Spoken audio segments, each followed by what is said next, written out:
can't hear us. If anyone else can't hear us, please chime in, and that way we can find out if this is a speaker volume issue, or if this is a singular issue, or if it's pertaining to most. Okay. Sounds like it might be an issue with Cindy's audio. Carla, do you mind helping Cindy with that? No, she's good. Oh, she's good now. Yeah, okay. On yet. Perfect. Okay, for today's agenda, we're going to go through just a couple of key details. Really, this is we're going to be talking about the federal grant application details, similar to information that we presented on, some information we presented on December 8th. And we'll make sure that you have plenty of time to share some ideas and questions that you have throughout the day. As you have questions throughout this session, there's a couple, or ideas, there's a couple ways that you can do that. First off, you can always type them into the webinar's chat function. Next, you can always raise your hand by clicking on the little hand icon, and then during our Q&A periods, we'll unmute you so you can answer those, we can unmute you so you can answer those questions. And also, if you have any other tech issues or questions, you can contact Carla Vian with Literacy Action Network. And I would like to say another thank you to Literacy Action Network to help sponsor and provide technical assistance for us today. So thank you, Carla. Thank you, Literacy Action Network. Okay, at this point, right away, we're going to launch with a poll with some additional information that we have for you. So you'll see that there's a poll that's about to come up, and what we're asking is, for your preferred date for the 2017 Fall Managers Meeting.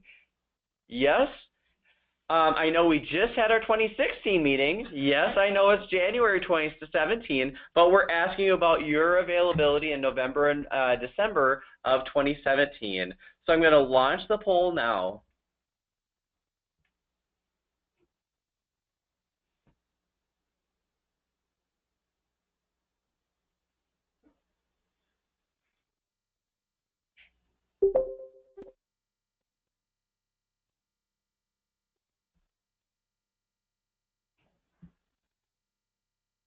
And if anyone has very specific concerns about either one of those dates that you'd like us to take into consideration as we schedule, ask you to put those into the chat box now.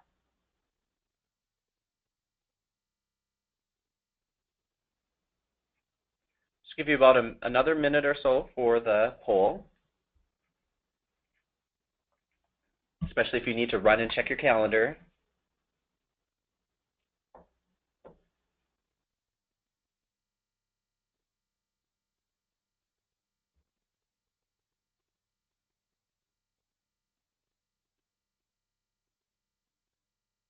Another 15 seconds or so.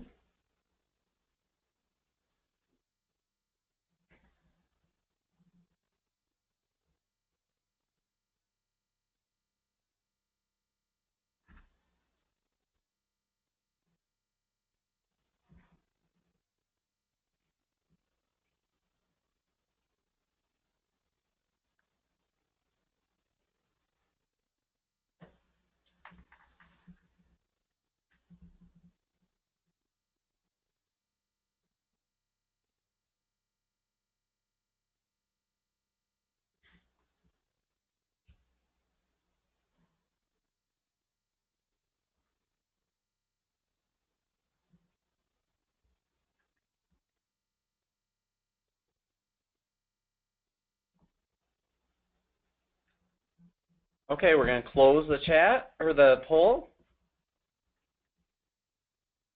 Okay, so we had about 88% of our folks chime in. The winner was no preference, so that's a great, strong feeling. No, but it's helpful to know. At this point, keep entering any thoughts about if you chose Thursday or Friday, or have any questions about the date itself, please enter those into chat. I know Sue Bishop mentioned that she's like, could there be an earlier date? And I know that we we looked at earlier dates, but the weeks are really booked with regionals and other events, and it either had to be like right away in September or all the way in November and December, and there was no good date in September that really worked. So that's why we're looking at the end of November, which I know is not always ideal, and it can be unpredictable at times due to the weather.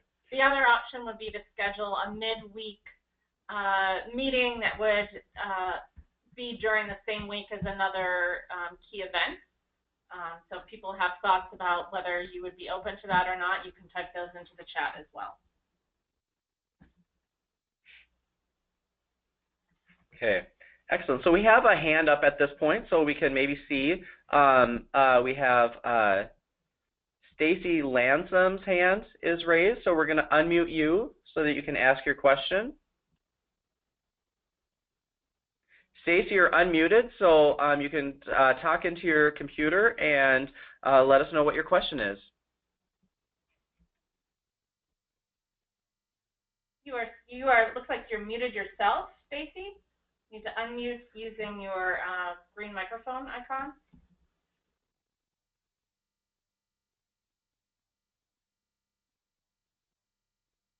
Yeah, it shows that your hand is down just because I put it down now, but it's been up since we started the poll. Do you have a question or not? Oh, okay, no problem. Okay, let's keep going then. Jody, do you want to keep us going? So this is Jody. We're going to launch into what we've got to share with you today. And oh, looks like I have to hide the poll results here. Yep. So first of all, we want to remind everyone that today we are talking mainly about the federal competitive ABE application, and we held a workshop on December 8th. And this webinar is mainly meant to be sort of a review and a recap of that event. So just so you know, we are not intending to share new information with you today, but we're intending to catch up people who weren't able to be at that workshop and also give you another chance to hear things again and maybe ask additional questions. So that's the plan for today. And just so you know, in case if you are looking back at materials that you got at the workshop, all of the material is the same, but we have rearranged things on the PowerPoint, so you won't be able to follow along with materials that were handed out at that workshop exactly as they were. But it's all the same information. Yep, and so you'll see if you want to see the PowerPoints for today, it is one of the materials available to you in the webinar here. So you can look at the January 2017 web chat, and that is the PDF of our PowerPoint for today's presentation.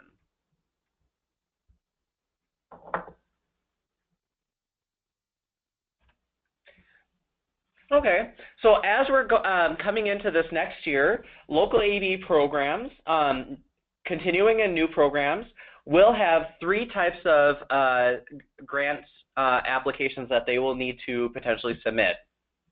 First off, there's the federal ABE provider competitive grants application. That's for any regular ABE program that wants to continue or receive federal funding for the first time. It's also for any corrections programming. And that will be a multi-year grant for the projected for the entire life of WIOA. That grant application will be due, targeted to be due March 15th, 2017.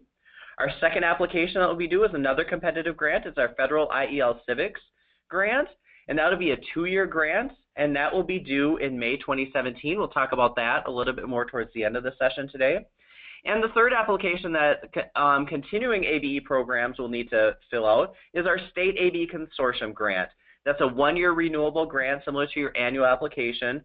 That'll be due June 1st of 2017. So ABE programs at the minimum will likely be filling out 2 of those grant applications, at least, if not all 3.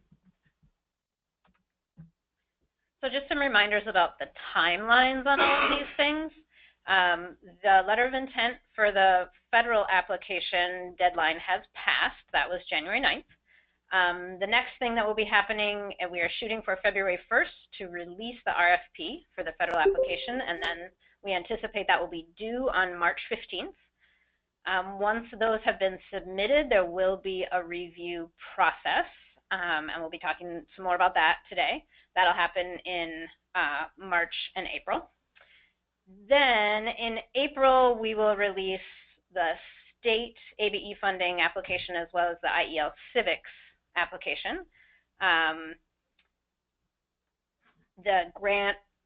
The next date that's listed there is about the grant review sessions for the federal application, so that'll happen the week of April 10th.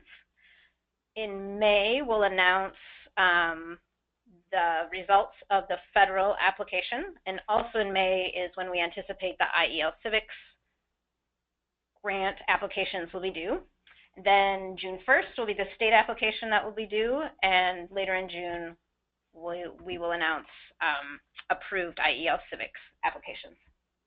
And Jody, just to clarify, we got a question about whether the letter of intent is required. Mm-hmm.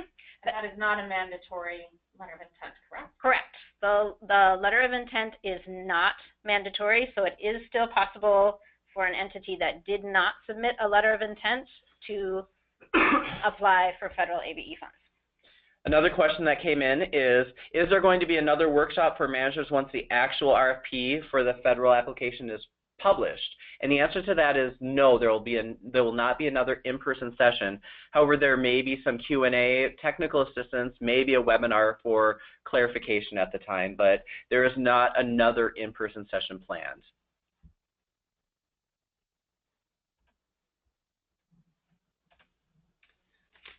Okay, so we want to keep going and kind of break down and give you a lot more information about what we know at this point about how the federal grant application is going to work.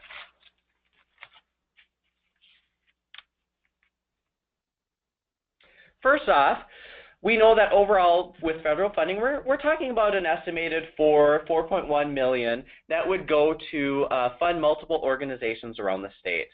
And we know that when we total that out or divide that out, it comes out to an estimated 50 cents per prior contact hour. And that formula will stay the same, plus some additional funding for technology aids. So we're not talking about a lot of funds when you talk about it in terms of contact hours and service. So we want to give you some more information about exactly what is on the application. If you want to see this in a document, if you look at your materials that are attached here on the webinar, that first one is titled Federal ABE Grant Application Workshop Handout, and the information that we're going to share with you about the application starts on page 8 of that handout. And before we get into the details of the application, we have a couple more clarification questions that I think we can take. Folks asking if they can get a list of entities that submitted a letter of intent, and we are not going to be sharing that information. Yep, we're not going to be publishing a list of who the applicants are. We might send out a total number in February once we know, once we have our technical assistance ready to be published. But that would be announced till February at that point. The reason we're not sharing the names of everyone that applied is because we don't want to create any, we don't want to share any potentially private information too early, or if we do make it public, we would publish the entire list to the MDE website for everyone to see. But we don't want to be sending individual lists to people at this point in time unless we have some clearance that we can make that public data. But if it is public data, then we would publish the entire list to the department website. Okay. And then a question about whether we anticipate that we're on track for February 1st release of the RFP? So as far as we know at this point, yes, but we need some additional information and clarification from the feds, and we're still waiting to hear back or hear some specific feedback from them. So, and then I know there's some follow-up to that previous question, aren't the LOIs public data? And I suppose, okay, it possibly is. We need to get clarification from our data privacy office first. And if so, then what we will do is we'll sometime in February, we'll publish the full list of who submitted an LOI. Okay, so when we are talking about the application, we'll give you some information about what that application will contain. There will be 3 main sections. First of all, a cover sheet that just gives basic information about the applicant. There will be an assurances section that outlines expectations of grantees. And then the section that you will be, excuse me, spending your time on is the narrative section, which will have within it 6 different areas of questions. So one key overviews of this, or as individual programs are applying, they're going to be applying for either one of our geographic regions. It could be central Minnesota, the metropolitan area, either the east or west side, northeast Minnesota, northwest Minnesota, southeast Minnesota, or southwest Minnesota. So those are geographic regions, but we have one other special region, which is the statewide service region. And that's for entities looking at a statewide or a multi-region special population. Areas that some special populations could include incarcerated individuals in state corrections or in our prison system, people with disabilities or specific disabilities, homeless individuals, and potentially other special populations as an applicant makes a case for in their application. So any program applying for these funds would have to designate which region they're in. Are they applying as one of the special geographic regions, or are they applying as a statewide service region? In addition, each entity, as part of their application, they're going to have to discuss and explain how they're able to match the proposed federal funds with some other stable ongoing source at least a 1-to-1 rate. That's the minimum level of matching required. Just knowing that 50 cents a contact hour does not go very far, and obviously for a program to run based on all the requirements, they would need to match with some other funds. Other examples of matching funds could include your state ABE funding, which is definitely more than 1-to-1, any organizational or foundation funding, any local funding that you're getting, or any other types of funding that you might be receiving that you can count as stable, ongoing funding and make a case for that in your application. And it's noted that higher scores could be given to entities that are dedicating proportionally higher amounts of federal funding or funding for their federal, to match their federal funds. So we have some recommendations for you in terms of your application. Note that these are recommendations, not requirements. We are putting out as our recommendation that narratives should not be longer than 30 pages.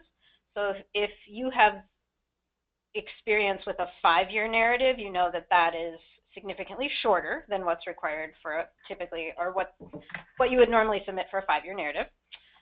We want to emphasize that you should try to balance being detailed with being brief. We will have a team of reviewers that will be reviewing these, and we want that to be as pleasant an activity as possible for them.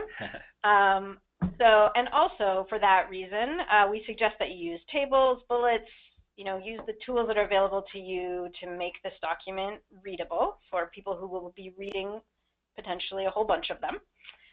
You can feel free, there may be some questions that your answer might overlap with an answer in a different section, and you can feel free to cite other sections as opposed to rewriting the same information again.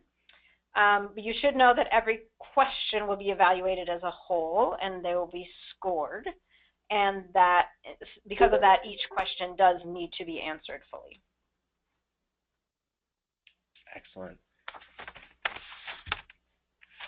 So now we're going to actually dive into the actual sections of the narrative portion of the application. So in your document, the narrative questions can be detailed. You can see the full detailed proposed questions that were submitted to the feds. It's in the document labeled Federal ABE Grant Application Workshop Handout. So you might want to download that from the materials. Again, it's called Federal ABE Grant Application Workshop Handout. And the questions themselves, the drafts of the questions themselves are found on starting on page 8. And what we'll do in this section, just like we did in the in-person workshop, we're going to walk through each section, and then with sections that have a little bit more complexity to them, we'll actually have some time for Q&A and for any ideas to be shared or anything else that you'd like to share about that section.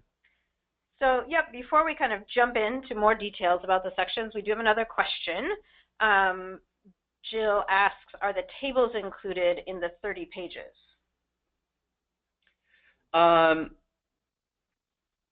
There are no required tables in the actual document itself. In your state ABE consortium application, you will have to submit some tables.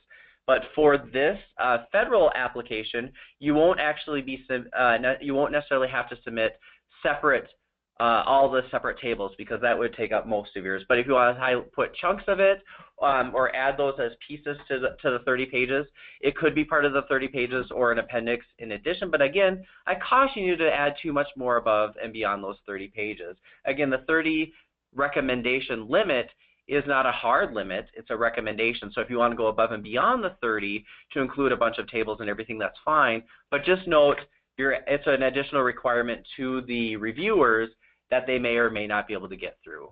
And just to clarify the difference here between using tables within your application as a way of organizing information Absolutely. versus NRS tables, which have been part of your required state applications in the past. Oh, excellent clarification. Thank you, Astrid.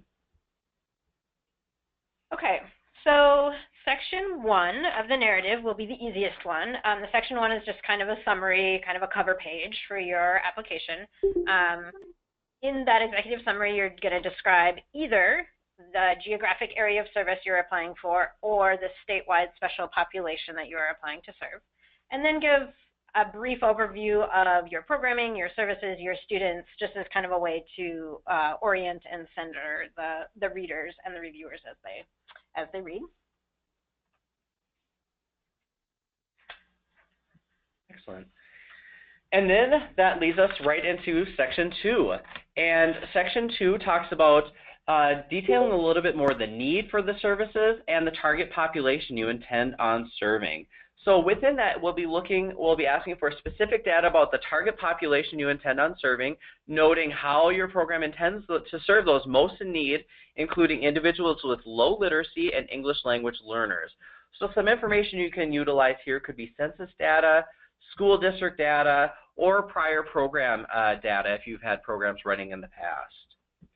In addition, the other aspect to section 2 is looking at the evidence of need for English acquisition and civics education and how you intend to meet the need.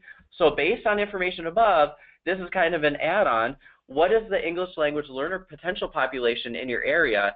And if there is a population to be served, how do you plan on serving those individuals? Okay. Excellent. And then we received another request to repeat the clarification point about the tables, and we just wanted to clarify that in our reference earlier about tables, we're talking about using tables as a way of organizing information in your application versus submitting NRS tables. Yeah, remember that this isn't a report. You're not reporting necessarily about last year's data, which is what the typical NRS tables are for. The goal in your application is to use data to provide evidence of your capacity as an organization to provide quality adult basic ed programming. And in this case, to establish to make a case for the need for your services. So the data that you'd use here in section 2 could be some of your program data, like, look, we served 1,000 students last year and provided this type of service, and there was a need for it in addition to the school district data or the census data, looking at individuals who don't have a diploma or who are English language learners. So that's how you could kind of utilize that. You're not required to submit full-on tables for this aspect. But again, you're kind of building a case for why your program should be funded. Okay. Any other questions about sections 1 or 2, either your executive summary or the need and target populations before we move on to section 3? So Brad, I see there is one more question in the chat that asks about for this data, what year's data do we use, last year or this year so far? It depends on what the question, and what case you're trying to make. You can use multiple years of data, or you could use a single years of data. We don't have a preference in ours, but for what we'd recommend to you is what makes the best case.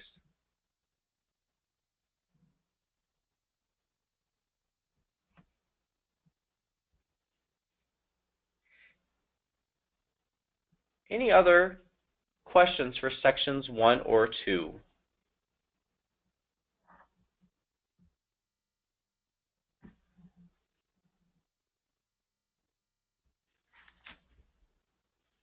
Okay, then let's go on to section 3. Jody, can you talk us through section 3 here? Yeah, so section 3 is about the educational capacity of the provider. This is where it starts to get a little more detailed, a little meatier. So the first section, the first subsection in section 3 is about showing evidence of your past effectiveness and your capacity to improve literacy and improve outcomes for adults. And so some examples of things you might use to show that are level gains. Again, not necessarily submitting the actual table, but in your narrative description using data from level gains in your program in current or past years. So other educational outcomes in addition to level gains, such as diploma attainment, post-secondary placement, any kind of completion of certificates, employment, or other things that you show, that you believe show your program's effectiveness and capacity.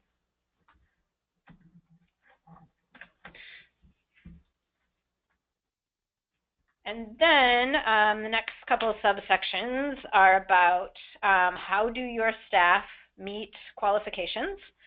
So qualifications regarding licensure, training, certification. And so for this item, you might talk about licensure of your teaching staff. You could potentially talk about how your staff have attended or accessed the ABE Foundations training or other training such as DL 101. And then the next section is evidence that staff have access to professional development and that professional development is high quality. So this can be, you know, a list and an explanation of how your staff do professional development, and you'll definitely want to pay attention to, we know that many people within the ABE field do professional development that is not specifically ABE focused, but in that case, reviewers will want to know how that PD fits and makes sense in an ABE context.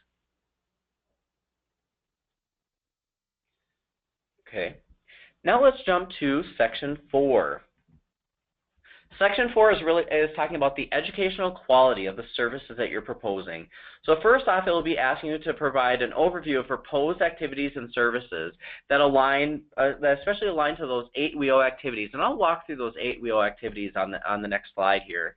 And then also talking about a summary of programming and schedules. For this section, for item A in section 4, you do not need to put, if you remember section 4 of the old narrative where you have a 1-page description of every class that you, for each class that you offer, you do not need to do that. Obviously that would not fit in the 30-page limit for most of you. But just here give a page or a couple pages that describe generally, kind of give an overview of the programming and a summary of the programming and schedules that you are able to offer in as concise but yet clear as a way as possible. And then in addition, you'll want to talk about how you're providing sufficient intensity and quality to allow students to make substantial learning gains. So you might want to look at the hours per week available for students at each site realistically, any minimum hours expected of your students, and any examples and evidence that these hours are sufficient so that adults can learn. So let's go into a little bit more about those 8 WEO activities. So the federal regulations, if you look at the CFR, Code of Federal Regulations 463.30, for any of you real tech geeks or policy wonks out there, it does actually specify what are the 8 adult education literacy programs, activities, and services. And here we have the full list right here. It's adult education. So yes, one of the 8 activities under adult education is adult education. You can take a moment to just be humored about the redundancy of federal regulations for a minute. In addition, though, literacy, workplace adult education and literacy, family literacy, English language acquisition, integrated English literacy and civics, workforce prep, and integrated education and training. So those are 8 types of activities that you'll want to kind of align your activities towards, or kind of think about how it fits within those. So most of these are fairly obvious for a lot of folks, like adult education and literacy services, workplace adult education and family literacy and English language acquisition. But the last 3 might be a little bit more complicated, and we want to go through in particular those last 2.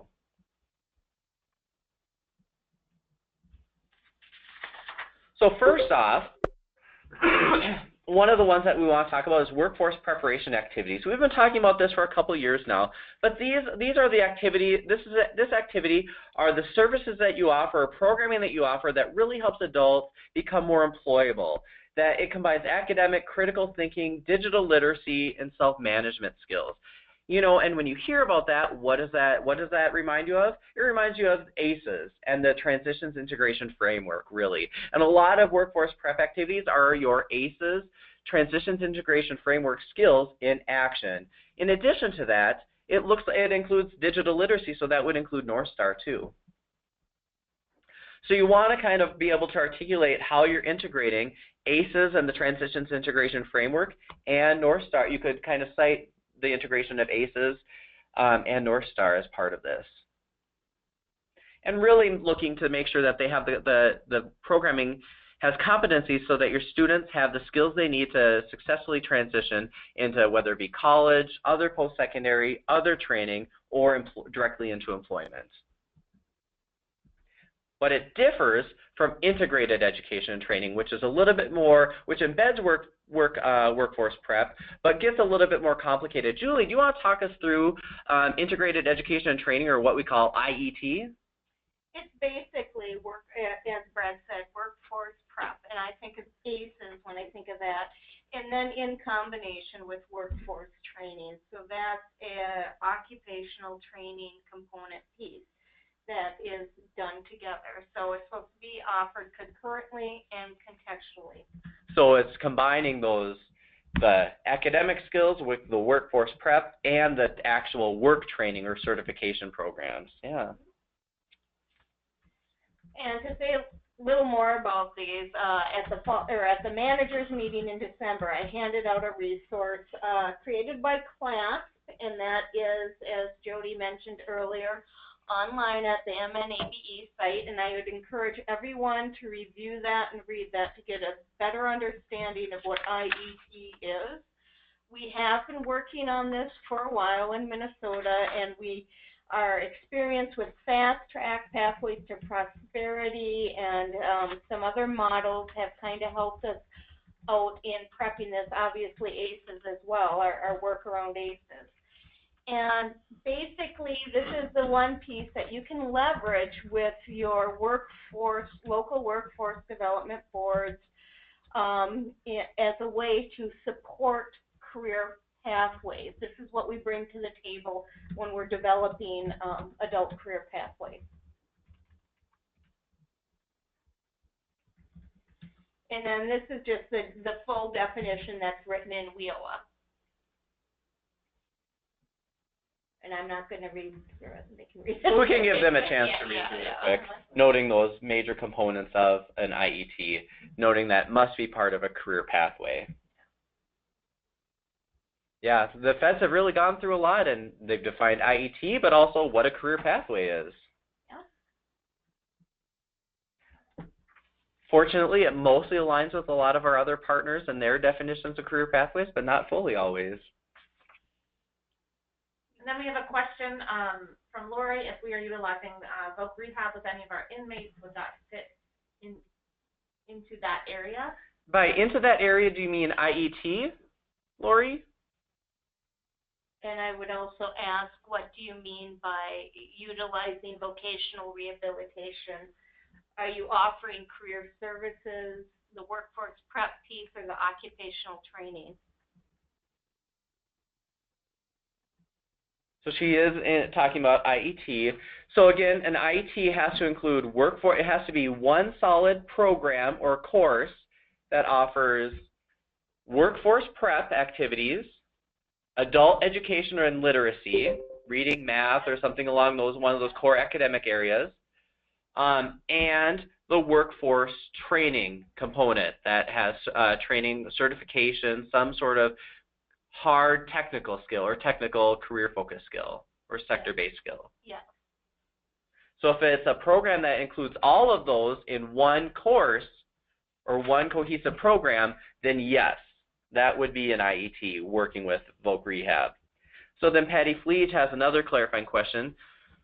Are you thinking that we would give a brief overview of how we are meeting all of these areas in 2 or so pages?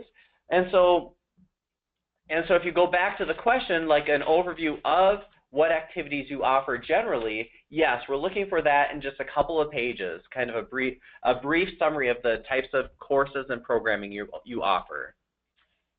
And then I have another question about when ABE teachers are integrated into developmental education classes in post-secondary, but not specific career pathway, how do we identify this? And I'll let Todd answer this one, because I'm assuming that they mean how do we identify this in the data? Or in the application. Or in the application. What are, yeah. So the intent that the feds have for the programming defined as IET, Integrated Education and Training, is that one of the components is specific occupational training.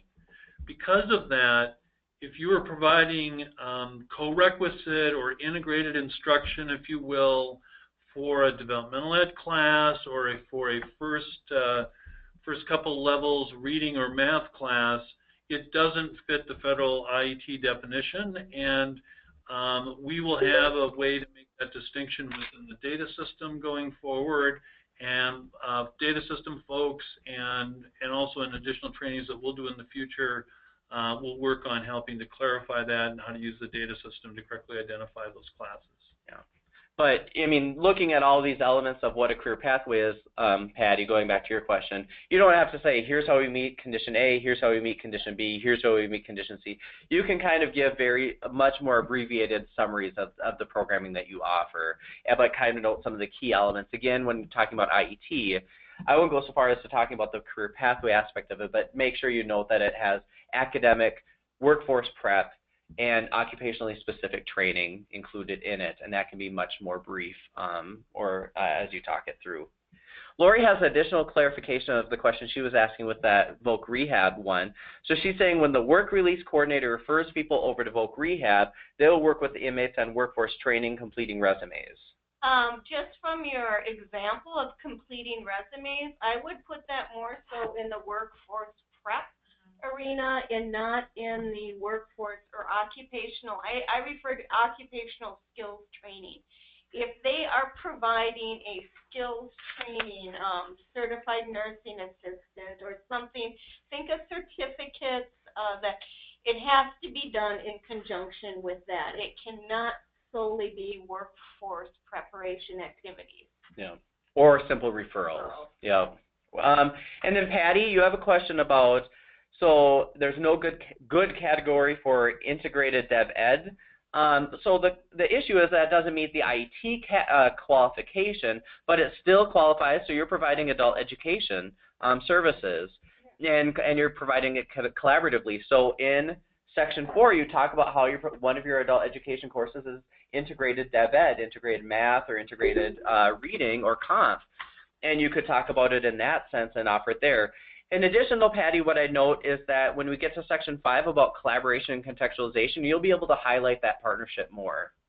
And then we have another question from Kirsten. Yeah, about are we required to offer all 8 of the activities and services? No, you're not. As you mentioned, you are not, but we just need to provide evidence of the activities that we do currently. That is correct. However, please note that integrated education and training is taking kind of a high status. As I mentioned, that's what you're going to leverage with your local workforce boards. That's also on your data. You have to track separately how many people are entering into IET programming.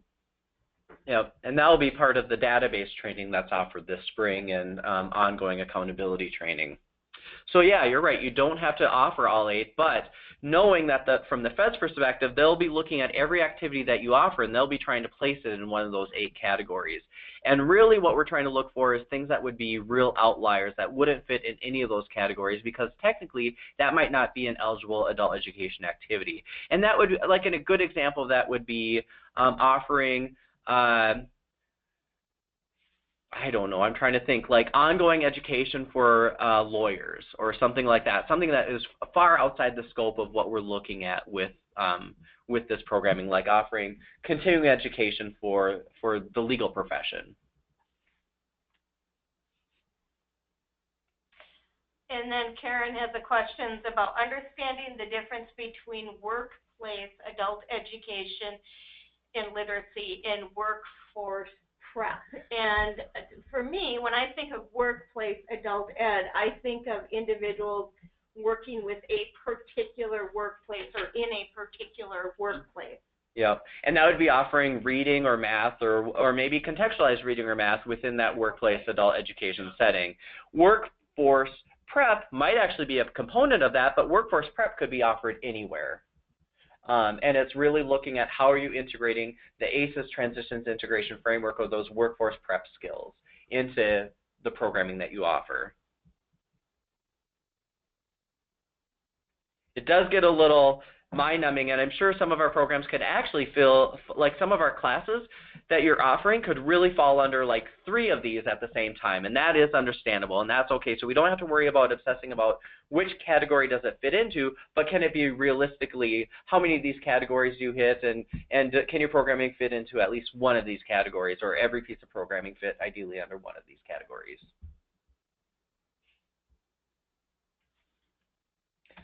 Okay, let's go back to Section 4, Jody. Okay, so a little more information about what else is in Section 4. Item C in Section 4 is to describe how your programming aligns to best practices, and we're specifically talking about best practices as they are derived from research. And then the next item, D, is to describe how you use instructional practices that align with essential components of reading instruction. So for these 2 items, you could talk about how your program and your staff have been involved in some of the PD statewide that is helping programs build their capacity to do best practice work that has been based in research. So some of the examples of those PD initiatives are things that your staff may be trained on, you may be aligning programming to, include CCRS, the ACES and TIF, the digital literacy standards, if you've done STAR training and you're offering STAR programming, and there may be others that you could talk about. And perhaps we can pause here for a minute to address some of the questions that Mag had at the beginning about whether we're going to be providing any boilerplate language for existing programs. So this could be for either best practices that align to research or possibly for past effective educational performance or Yeah. And so for both of those, we can help provide data. So Todd is working on getting by February 1st, around February 1st, the report card out that you can utilize for your planning purposes or utilize the data for planning purposes.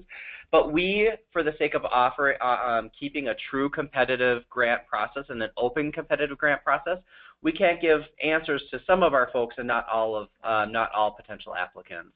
And so we can't write boilerplate language for you to answer for the questions. We can give you technical assistance and ideas that we would give to everybody, but we can't give you specific boilerplate language to fill out.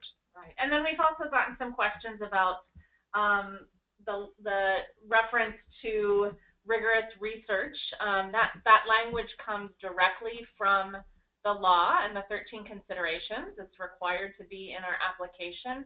However, we are not necessarily requiring that you spend time conducting a lot of searches to substantiate all of your practices. Those of you who have been involved in our key PD initiatives can use that as evidence, as all of those have been based on research-based methods and best practices in the field.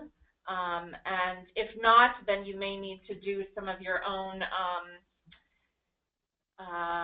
work to identify the research that the practices that you are using are based on. Excellent. Couple clarifications here. Lori Kasperk is adding additional information about her IT model. Lori, I'm going to put this on the shelf for now, and we're going to tackle that towards the end, because it sounds like as you keep adding additional details, we might actually need to. It might just be more helpful to talk it fully out at the end when we go into final questions. So I jotted your question down, Lori, to talk about the VR situation at the end of the call here today. So that way we can give you a chance to fully articulate what the program is. Instead of having to type it all out. The second question comes from Paul, and he's asking, so for 4C and 4D, are we just talking about instructional strategies, or are we talking about systems as well? And I guess I have no idea what you mean by systems, Paul. Like, could you give an example of what you mean by systems here?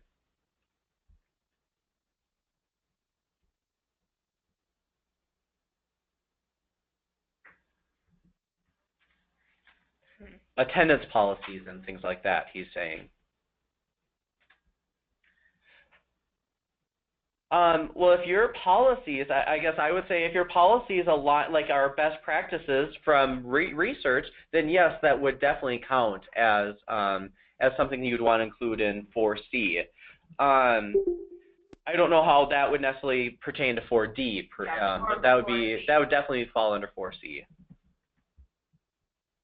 So yeah, our best practices might not be limited to what you see directly in the classroom based on what the teacher's doing, but it could be about your program and how it's structured and the policies it has implemented and enforces. Good question. Okay. Then the last part about 4, Jody. So there's one more item in section 4, and that is item E. In that one, you'll need to talk about how your program is integrating each of the state ABE content standards. So we'll talk a little bit more about what those are in a sec, but evidence that you need to use is what kind of training has your staff gone through on the standards? What is your plan for implementing standards? And what evidence can you give of work you've done to integrate standards so far?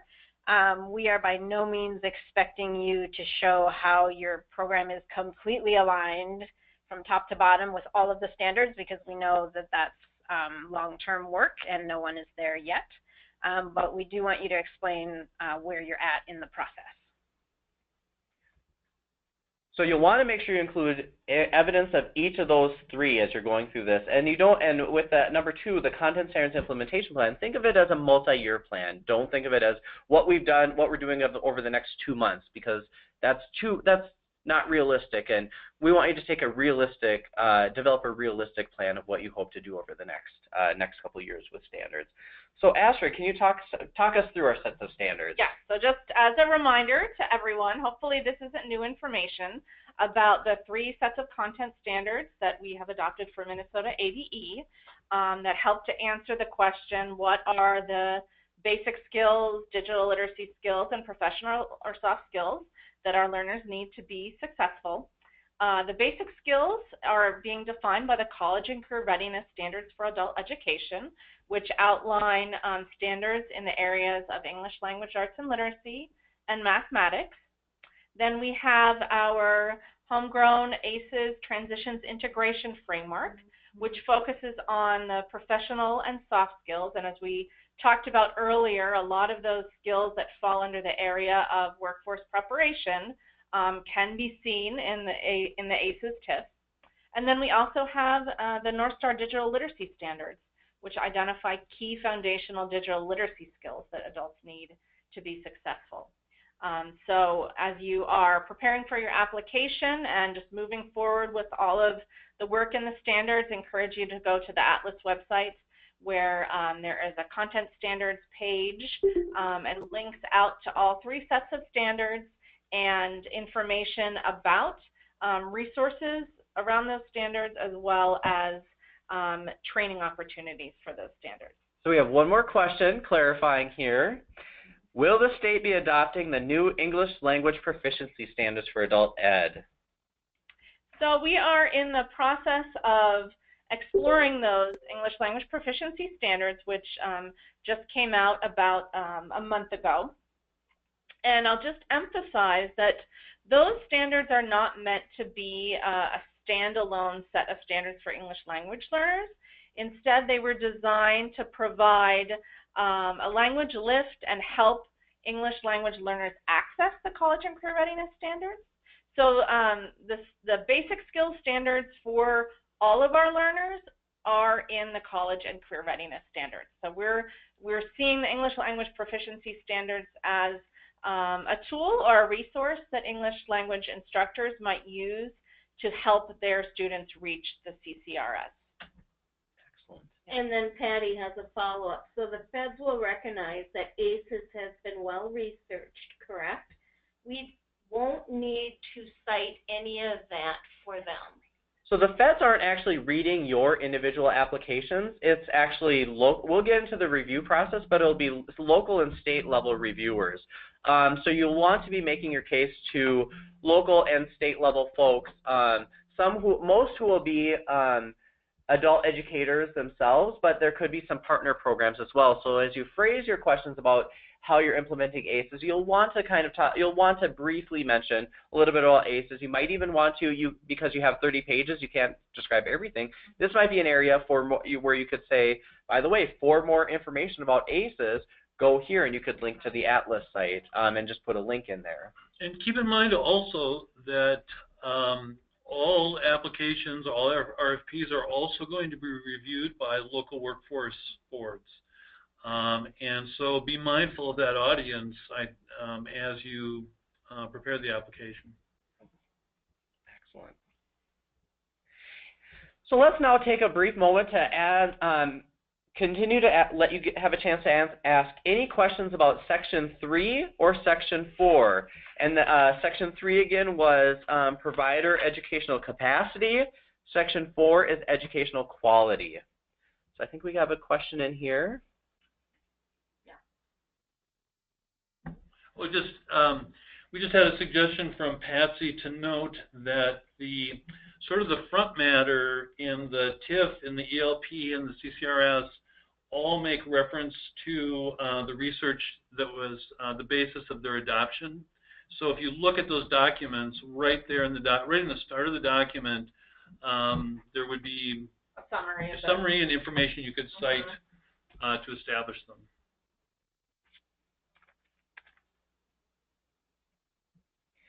Any additional questions about Sections 3 or Section 4? These are really kind of two of the bigger sections within the narrative, with the majority of potential questions or points, or the biggest number, I should say, within those sections. So there is a question about evidence of research for North Star. If you can't find it on their website, that's true. So with North Star, Todd, So one of the things that's a little bit interesting about the research requirement is that the truth of the matter is, in education generally, certainly in adult education, the only programming for which there is a really strong, well-established research base is reading instruction. And it sort of falls off pretty steeply from there. So I guess our recommendation would be to think about sort of research, best practice, established standards, all as being things that you can cite that show that the decisions you're making about your programming locally are consistent with evidence-based practice, emerging best practices at a national, state, and national level. So there is going to be more evidence for some of the activities that we do, and for others there may be less evidence. and you might cite research more in one case, and you might cite emerging best practice, accepted practice, things like that for others.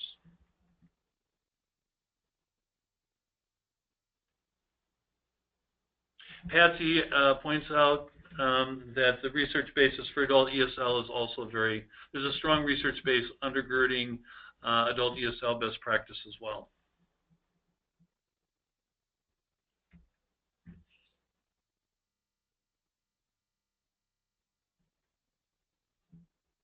Okay. Let's check out Section 5 now. So Section 5 is the collaboration and contextualization section. So we have a couple key items here. First off, we're looking at the evidence of alignment to the needs as identified in your local and regional WIOA plans. So you'll definitely need to refer and cite your local and regional WIOA plan. At the very least, your local, but you could also include your regional. For any entity that's applying as a statewide special region, you can either use multiple regional plans or local plans, or you could use the state WIOA plan as your base of alignment. For item B, it's the evidence of alignment with one-stop partners. And we'll talk a little bit about one-stop partners here in a little bit. So you can look at aligned career pathway programming to priority sectors in those local or regional WIOA plans, concurrent enrollment promotion with WIOA Title I programs or other programs, and there could be other types of evidence you could cite here as examples. We just provided a couple. Next, the items C is talking about description of any contextualized AB instruction and activities that you offer or plan to offer that build skills to complete post-secondary education, training, employment, etc. So any contextualized instruction. And D is description of your organization's career pathway programming, past and ongoing. Again, that's asking for a description. You could talk about your ACES TIF skills integration into curriculum. You can talk about sector and career specific skills, curriculum, and resources that you offer through your programming. You can talk about your IET programming, or cite that you have in a prior section, or any other. Then finally, in Section E, is looking at the programming that you're coordinating or collaborating with other organizations. And so you'll look at your organizational members of your consortium. If you're a multi-member consortium, you'll look at any educational partners you have in K-12, post-secondary, early childhood, other. You'll be looking at any workforce partners that you have, one-stops, local workforce development boards, training institutions, or other. You'll look at human services, SNAP, ENT, MFIP, nonprofits, community-based organizations, other, any industry partnerships that you have, or other types of examples that where you have collaborated and coordinated programming. Now, Julie, can you talk us through a little bit more about the one-stop discussion, and talking first off about our partners there?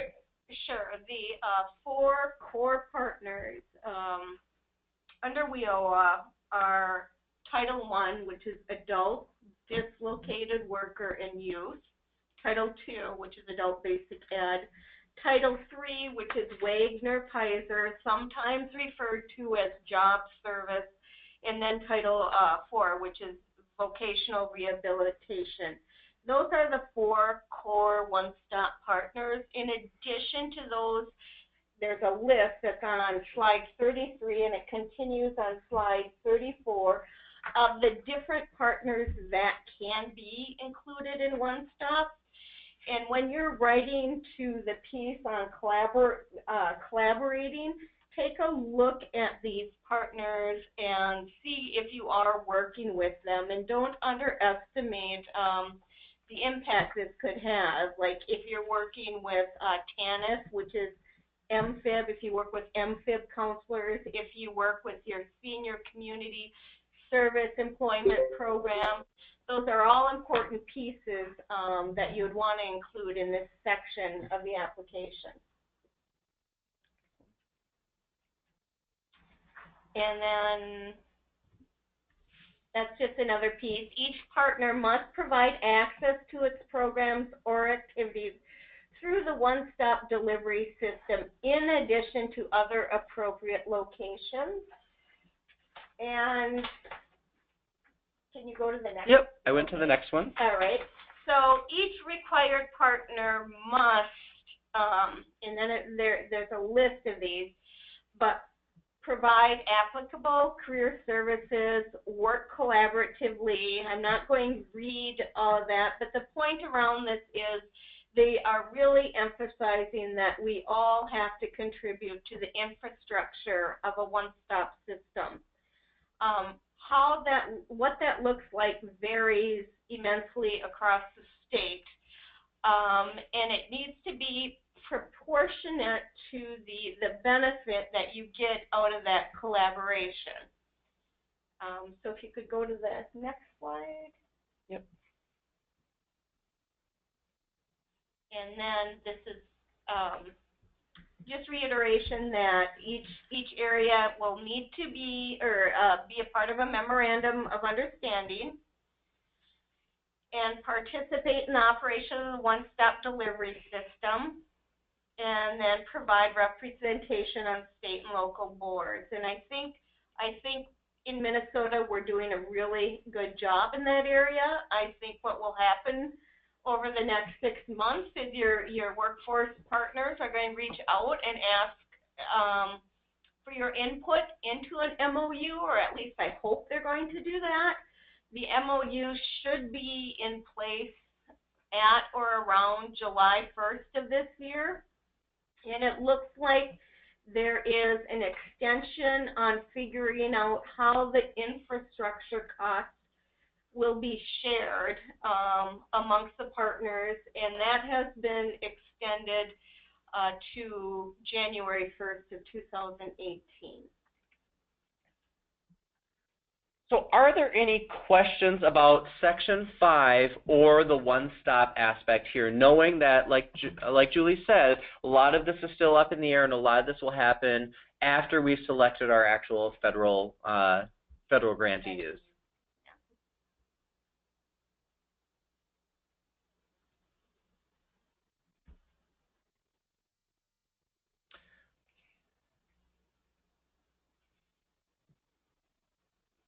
Okay, I'm not seeing any questions yet at this point, but if we get any, oh, I think we just got a question. Can I repeat the last sentence that I said? I don't remember what the last sentence I just said. What I was saying is that the timeline. So a lot of the one-stop infrastructure costs Julie noted, that's a lot of the clarification and the MOUs will not take place until after we've selected our federal grantees. So a lot of this stuff, the details of this will come out after that process, after we've selected our federal grantees.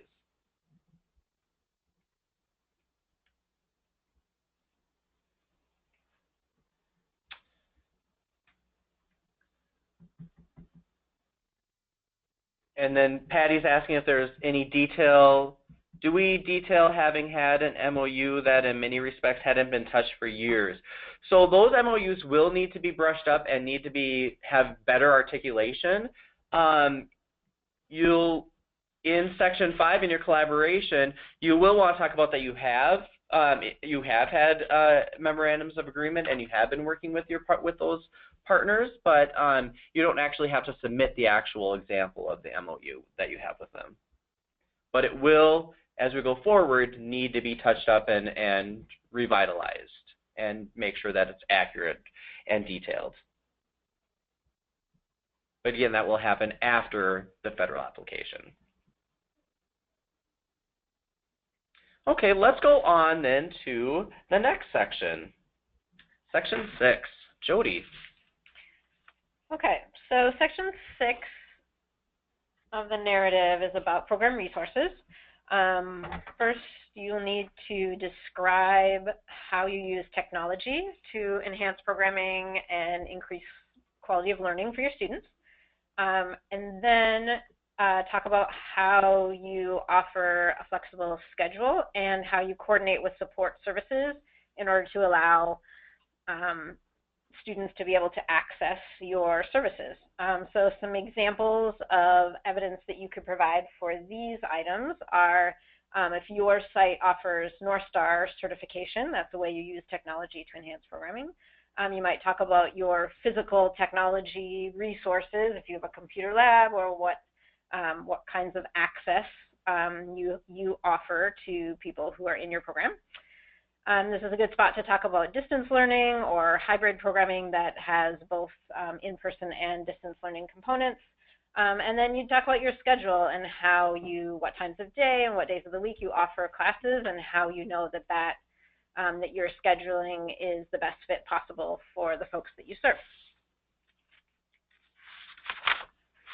And then 3 more items under section 6. Item C should be one of the easier ones, so just confirming that you use our state ABE database. D is about how you will match the federal funding and how sustainable that is. And then the last one is just sort of showing your history of being able to manage your program from a fiscal perspective. So some examples of evidence could be audits or other kind of financial records that you have to show fiscal management. So that's section 6, which is one of the shorter and easier sections as compared to the others. Are there any questions about section 6? So Paul asked a question, looking at specifically, I'm assuming item 6B, are they looking for specific support services such as county services? So the support services could include any service that you are able to coordinate with that makes it easier for students to access your program. So that could certainly include county services, but no, I don't think the intention is any kind of a checklist of you need to be providing or coordinating with X, Y, or Z service, but it is instead for you to provide an explanation of what services are you coordinating with that allow access for the people you serve. And I think I would just add that it's the support services you're providing and then perhaps noting. So you might be providing those through collaboration or coordination with an entity. If you have your own funding available to provide a certain kind of support service, it might be actually a programmatic support. Could be any of those things. The primary focus is just on what are those support services. And then secondarily, how are you able to provide them? Any other questions on section 6?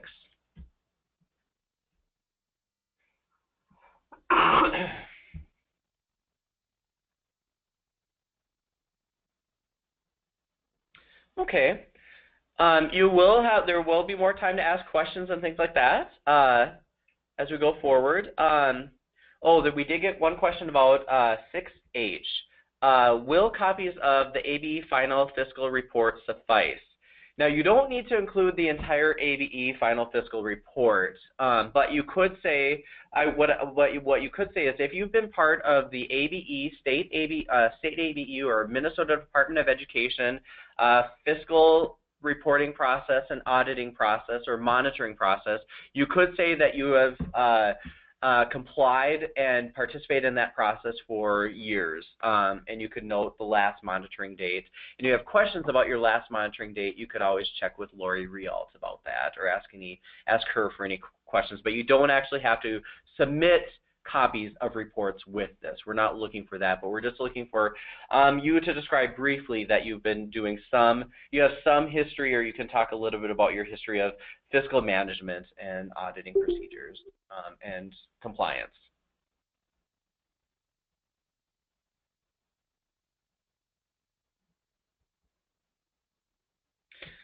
And I say that as a potential reviewer, the last thing I really want to read through are audit records.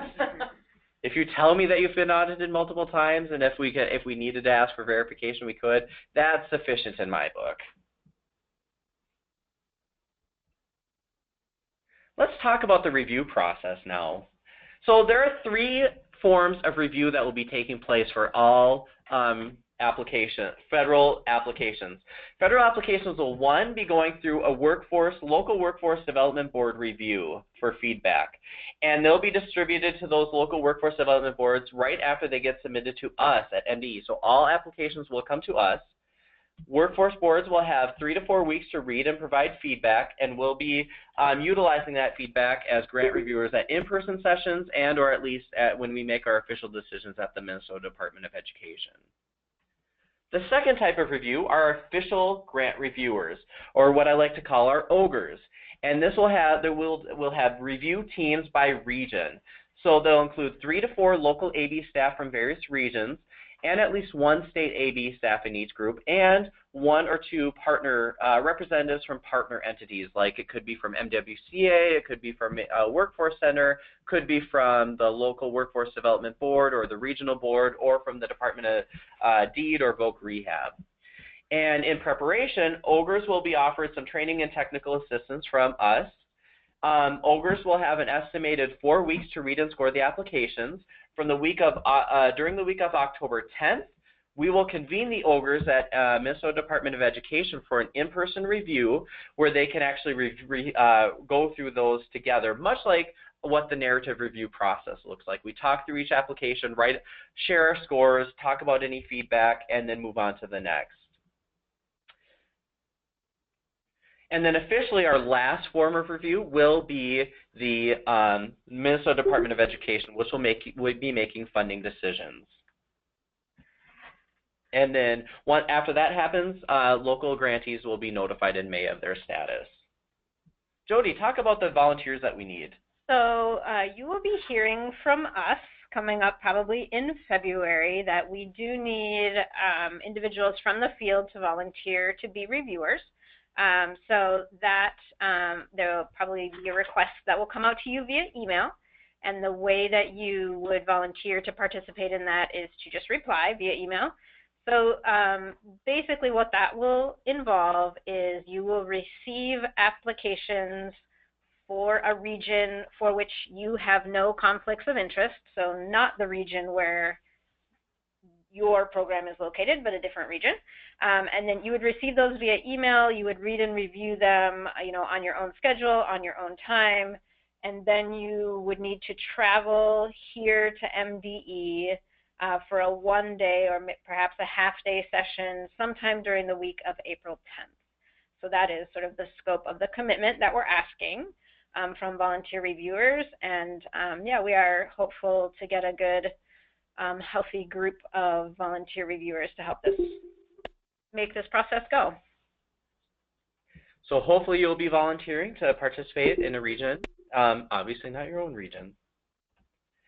Within accountability, we don't have time to go through all the aspects of accountability, but you'll note that in the slides that are on here, or if you go to mnabe.org under State ABE presentations, you can see our full 6-hour presentation and a full deck of slides.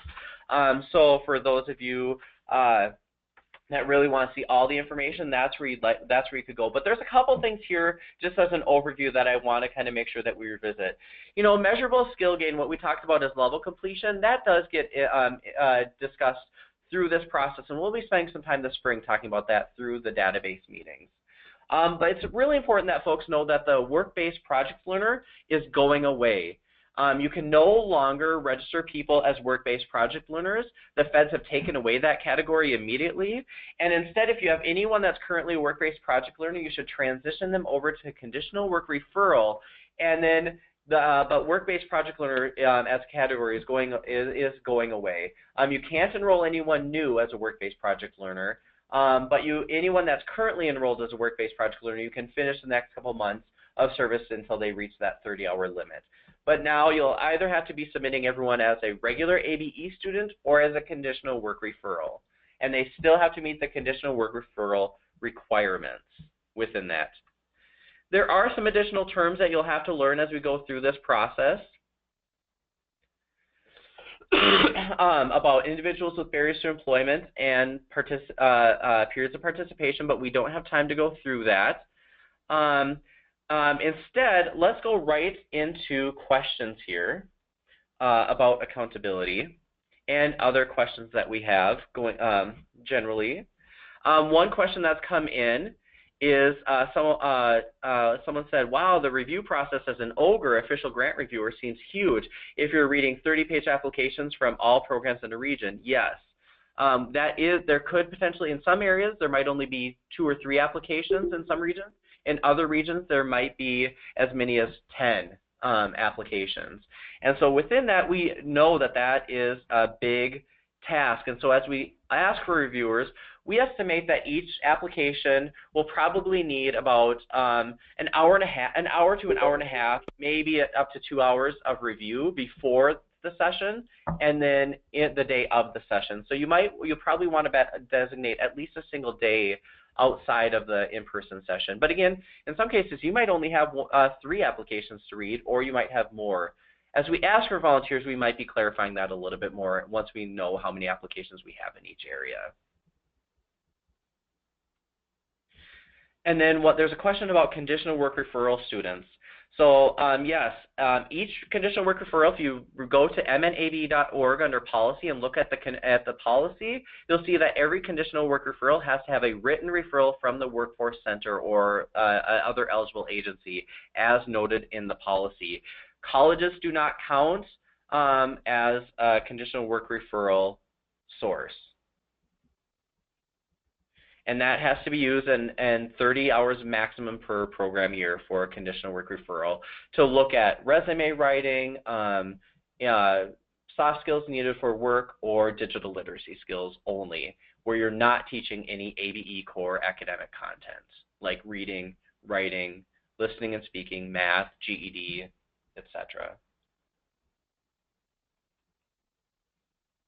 So for accountability, I know that many of you were at our in-person session, and those who weren't hopefully took some time to review our materials on our website prior to this webinar. Now would be a good time if you have specific questions about the accountability information that was shared or the revised tables to get some clarification on that. As Brad said, we won't be going through the full presentation again, but if you have specific questions, please chat them out or raise your hand.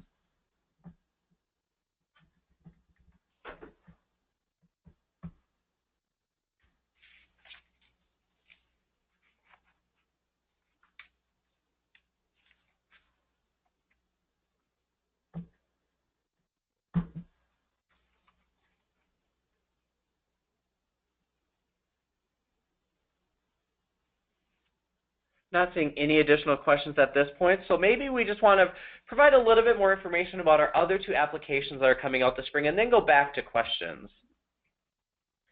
So, Julie, can you tell us a little bit about the IEL Civics Competitive Grant that's coming out here this spring?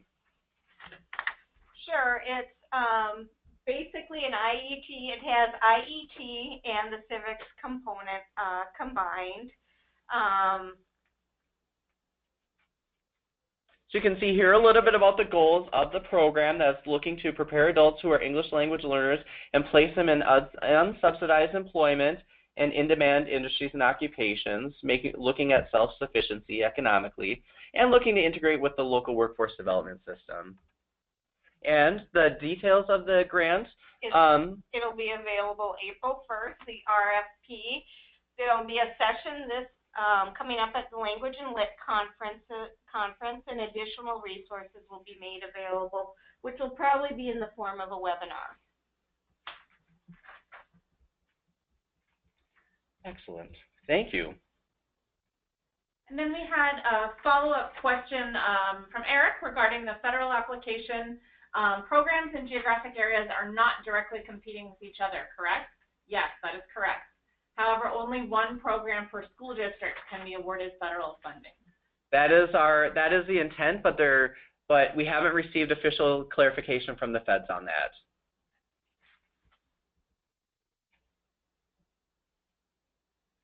So Eric, just to add a little bit additional on that. So people are applying by region essentially, but you're not competing with the other people in your region as long as you are proposing to serve a geographic area defined by school district boundaries that no other entity is proposing to serve. And so essentially, if you think about our consortium system in Minnesota right now, there is no overlap. Each consortium serves a geographic area that's essentially defined by the school district members.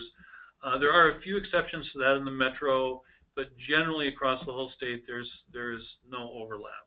So, and as Brad mentioned, we're still sort of waiting for feedback from the feds to make sure they're going to approve that approach to the application process. And Kirsten is just asking, so you'll continue to apply on behalf of your school, not only yourself as your own organization, but your school district members of your consortium? And the answer to that is yes. As long as you're still a consortium, you would still apply together as one entity. But you'd note that in your application, there'll be a members section to the application. That's part of the cover sheet. So the third application is not a federal application that you'll be filling out, but it's our state ABE annual consortium grant application, just like you fill out every year, but actually probably, hopefully, even simpler than prior years. Again, just like every year, it'll be due June 1st. There'll be a minimum number of tables. We will still need a table A from you so that we can do counting for contact hour purposes to determine the formula. And we will also need your staffing table, which we've often called Table 7 in the past. And we will still need an organizational breakdown, which in the past we've called Table 13. So those would be the three tables that we plan to include in the State ABE Annual Consortium Grant application. To provide any clarification about that state application, we are not having a full-day workshop, a separate full-day workshop for that this spring, but instead we are actually, in the North and South, we will be having a session at the regionals. So at the North Regional on April 27th, we'll be in Grand Rapids offering a session, State ABE Grant Workshop session there. The same in South on April 21st in Mankato. In the Metro, because your regional is so much earlier than the other ones, we're actually doing a special session in the Metro on April 18th, and that'll be here at the Department of Education from 9:30 to 11:30. There will be a webinar option as well, but we'll send details later about that if you can't make any of those in-person sessions. It's important to note at this point that all of this is still pending federal approval. We have not received our feedback yet from the feds, and so they still have approval status of all of this. It's unfortunate that our federal liaison has not been in the office since November, so she's had a family emergency. So we're still waiting federal approval at this point. And any feedback that they give us could potentially alter our timeline, not for the earlier, but it could push back our timeline depending on what they have or what they have to say. So this is now we can open up in our final couple of minutes that we have available. This is a great time to generate any additional questions, find out any more detailed things. This is a great time where we could talk out certain things that are a little bit more complex or detailed, like Lori's discussion and things like that. So we could note all of those, and we'll have some time for that. But before we turn it fully over to questions, I just want to note that this recording, the PowerPoint, and the handouts are all posted on will be posted on the MNABE website under State ABE presentations. The recording will also be on the LAN website as well, Literacy Action Network website. They're putting the recording and the PowerPoint for this session there. And so, then, yeah. Brad, I would also, given some of the feedback we received at the beginning of the webinar regarding request to hold an earlier manager meeting, I want to just propose another potential option to get some feedback via the chat, and wondering if the week of November 6th, either Wednesday the 8th or Thursday the 9th might work. I'll put those dates in the chat. If people want to just chat in whether you would prefer one of those earlier dates, earlier in the fall, that would be a midweek, or in December, and we can take that feedback into account. And then, of course, please continue to chat in your questions. Maybe to kick off our questions, we can get Lori to kind of talk through her IET question, like with her example of whether it counts as IET. Lori, what I'm going to do is I'm going to unmute you, so you'll want to make sure that you unmute yourself as well. Wait, I can't find Lori. Lori, can you raise your hand? Oh, I think I just found you.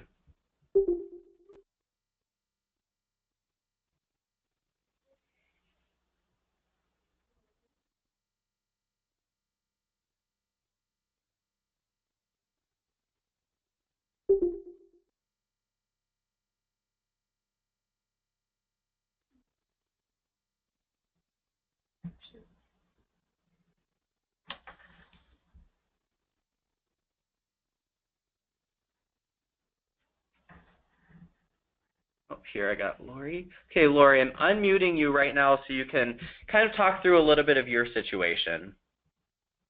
Okay, actually I have the work release coordinator sitting next to me. Perfect. It's Okay, Raylene. can you tell us a little? What's your name? Raylene. Raylene. Oh, I think I know I've heard about you before, Raylene, and I might have met you when I was up there. Yes. Yeah, you met me. Yeah. Okay, so tell us a little bit more about this collaboration that you have with Voc Rehab. Okay, so Voc Rehab has been coming out and meeting with some of our inmates that are having difficulties with finding employment. So once they go through the application process to determine if they're eligible, then they work with, her name is Fern. She does like resume writing, she does job skills, she helps them with applications, but then they can also put them in like internships or pay for part of their like first week's wages or whatever. So the employer will try to give, basically give them a chance to learn some of the skills of the job. Yep. So I Okay, well that sounds. That part of it would fit into. It sounds like an excellent referral program, but actually it doesn't, because it's not the ABE component is integral to that or offer it as kind of a single course, like where it's the resume writing, the ABE, and the internship all as one solid course, or the certification as one course. It technically would not fall under IET. It would be a great referral aspect and part of your collaborative programming, but it would technically fall under IET based on what I'm understanding. Do you agree with that, Julie? Yes, however, I do have a question. Is this considered a transitional job? Transitional job? Because those do qualify. Okay, because those would qualify as. Like, what do you mean by transitional job? Well, I think that's a Voc Rehab term, but it's under workforce training. But as Brad said, that would qualify as the workforce training piece. But you still need to bring in the adult basic education and then the workforce prep piece as well. But these students that Raylene is talking about, they're also attending ABE class with me. Right, but remember, it's two separate programs. Like what has to be considered IET, it has to be one solid program with one, like basically one course. So I'm not saying it's bad. It's definitely good programming, but it's not one cohesive course. And it sounds like you have some good solid pieces there that you might be able to build an IET program. For instance, on-the-job training is considered a workforce training piece. I think the way that I think of it is that two things with regard to IET is that the first requirement is that it has to be part of a larger career pathway. So the elements you're describing certainly might be part of a career pathway program. It sounds like really the work you're doing with Voc Rehab is more workforce preparation rather than occupational training.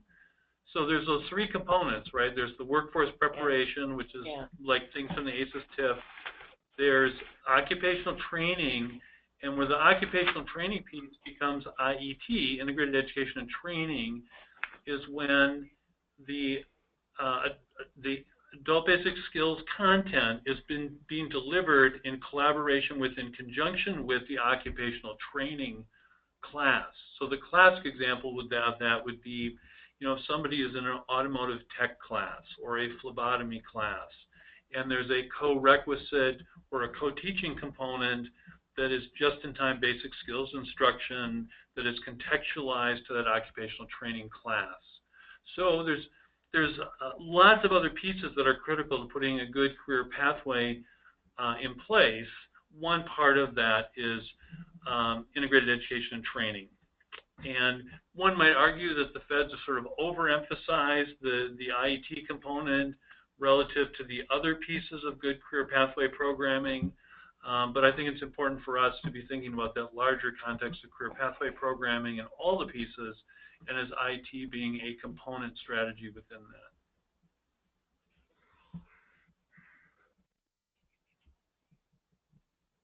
Any other questions about that, Lori or Raylene? No, I don't have any. No, not at this Okay. time. Okay, sounds good. Thanks, you guys. We have a couple other questions that have come in here. One is from Patty Fleege, and she was wondering what type of feedback they would get on their application. And the feedback that we plan on giving back from the application will be very similar to the narrative feedback, where there will be kind of scores for each for all the items, or each of the items, I should say, a cumulative score, and then there will be some highlights, like things that we're seeing as highlights within the application, and things that we're seeing as weaknesses within the application, or recommendations for how the application or the program, as articulated, could be stronger. And so programs will get those composite forms back to them, all applicants, whether they're awarded or not. And we plan on hoping to offer some technical assistance or additional calls or discussion about that once those are distributed. But we haven't yet figured out how that will look, since there might be 30 to 60 awardees, in theory. So then we got another question from discussing that says, I'm not really understanding ABE's role in the design, operation, delivery of a one-stop system, and how ABE will participate in the funding of that. Talks with WDB reps or Workforce Development Board reps about this are already beginning, and I feel like the Minnesota Department of Education hasn't provided much clarity. Can you say more about this? So, Kristen, that's a question that when we have received training from the feds through a couple different venues they did this fall, it was a hot question coming from the ABE field to the Title II folks, to the Office of College Technical and Career Education. And I think the key for me is that they were not very clear in answering this question either. Partly it's because they're sort of, like we have been, sort of waiting for collaboration from the workforce folks, so in our case with DEED. But I think the language that's key in the requirement is the idea that the core partners, of which Title II is one, have to provide at least some programming through collaboration with the Workforce Center. So that does not necessarily imply co-location. It might be through a very effective screen and referral process whereby a staff person at the Workforce Center, or perhaps many staff people at the Workforce Center, are well aware of the services provided by Adult Basic Ed and are making sure that clients coming into the center are also aware and then are facilitating access to the ABE services. It could be co-location. Part of what's been difficult is, I think, what the feds envisioned for the regional and local workforce plans that all the boards have to do is that they would articulate this system of career pathways which all the partners, both mandatory and optional partners, would be collaborating in operating. And the plans that came in Minnesota did not articulate that kind of a vision for whatever set of reasons. And so, as Rick Roy from DEED has said, it's become more sort of a plan to plan. And so that notion of exactly how ABE would collaborate in providing access to its services through the Work One-Stop, and or in collaborating and supporting other one-stop sponsored activities, which, say, for example, might be a career pathway that's being scaffolded with all kinds of different money: adult basic ed, MFIP, workforce funds, college resources. So it's still very wide open as far as we can see. That's part of the reason we haven't provided more clear guidance, is that we really don't have more clear guidance. And I think part of the hope has been, and also the expectation, is that those things might look very different in different places around the state. So I know that's not really helpful in answering your question. I hope at least it gives you a little more context in thinking about what that might mean and how you might approach the workforce, the one-stop folks, around that collaboration. And as Brad had mentioned earlier, you cannot enter into any agreement like this until the ABE providers for that region have been determined, and that won't happen, the federal one, that won't happen until after in May, right? Oh, we plan to announce in May, May, who the providers are.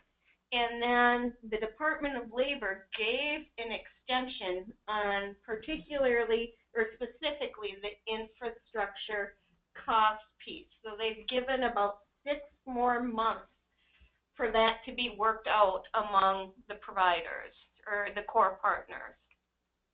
So what you can do now is, while you can't necessarily enter into an official MOU, you can participate in those discussions and start thinking of ideas of what would look best for you, and continue to offer questions, especially to Julie and Todd on this issue. And then as we get more guidance from the feds or any clarification from the feds, we'll forward that on and share that as part of our technical assistance. Just a quick note, I know there's a follow-up question, and we'll get to your follow-up question, Kirsten, but I just wanted to note for other folks, in case you have to log off, that thank you all for participating in our next web chat. Is going to be Wednesday, May 10th from 1 o'clock to 2:15. But we still have time to answer additional questions here. But I just wanted to make sure folks knew about our next webinar. So let's go into the follow-up question from Kirsten. So she said, but at the least, our MOU must include all of the core partners under a one-stop. True, yeah. Yep, the MOU that would be produced that would be produced this summer sometime after our official grantees. Yes, that would include all. And yep, and as Todd mentioned, the Department of Labor was a little bit behind in working this piece out. I think they're running into a lot of questions as well, but they did say at our training in November that they would be giving out like guidance or a potential template of what that might look like. I wouldn't hold my breath on that, but we are looking for them for more guidance around it. Caroline asked a follow-up question, but there just needs to be one-stop per region? There's one-stop system per region in theory, but there might be multiple one-stop centers. Yeah, they have affiliated. There's usually one workforce center in each region, but they can have affiliated one-stop centers with them, which are usually smaller versions of that.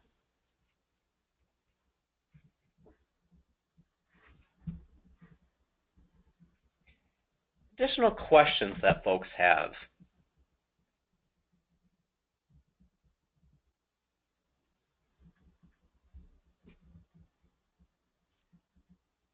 We should have done a poll at the beginning of this to see how many people were new people and how many people were re-listening that were here on December 8th.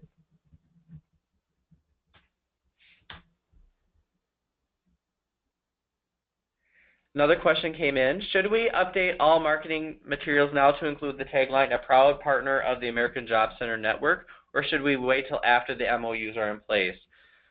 You should actually wait until you're actually notified whether or not you are a federal grantee.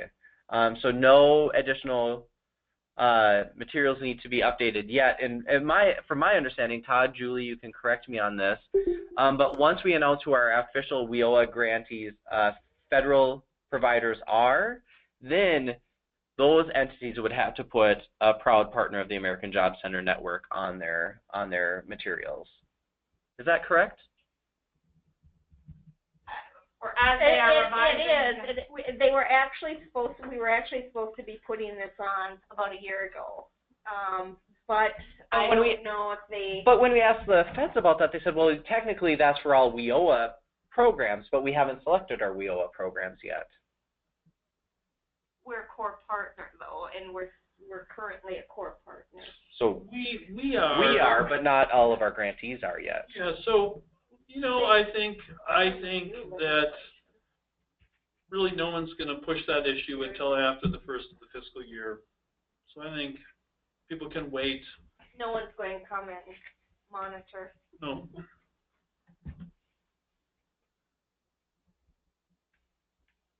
And Kristen, yes, it has been a little bit frustrating having the local plans, the local and regional plans not be approved, although I know that DEED is in the process of finally kind of getting all of those into an approvable state.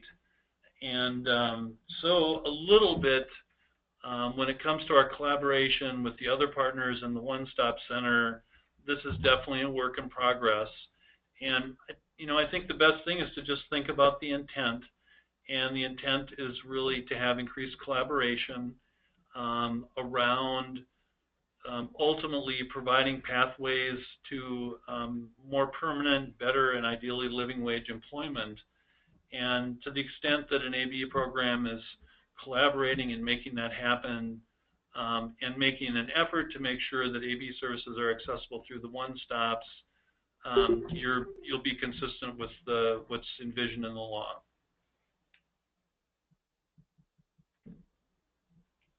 And I think it's this Friday, the 13th, that revisions on the regional plan have to be submitted to DEED. So hopefully you'll be hearing back relatively soon.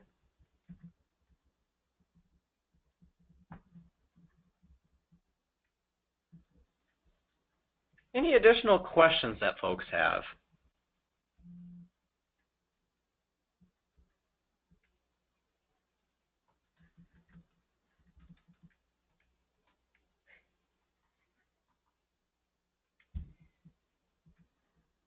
We really appreciate the compliment, Kirsten. That's very considerate, and it's fun working with staff and programs like you, because you work so hard, and it really helps motivate us. So thank you for that acknowledgement.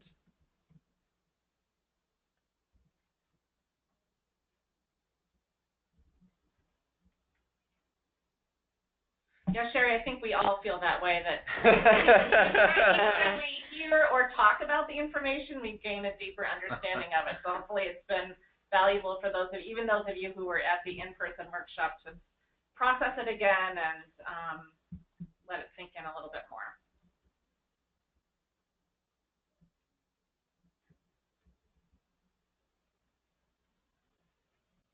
Okay. At this point, I think we're going to stop the recording. So, Carla, if you could stop the recording.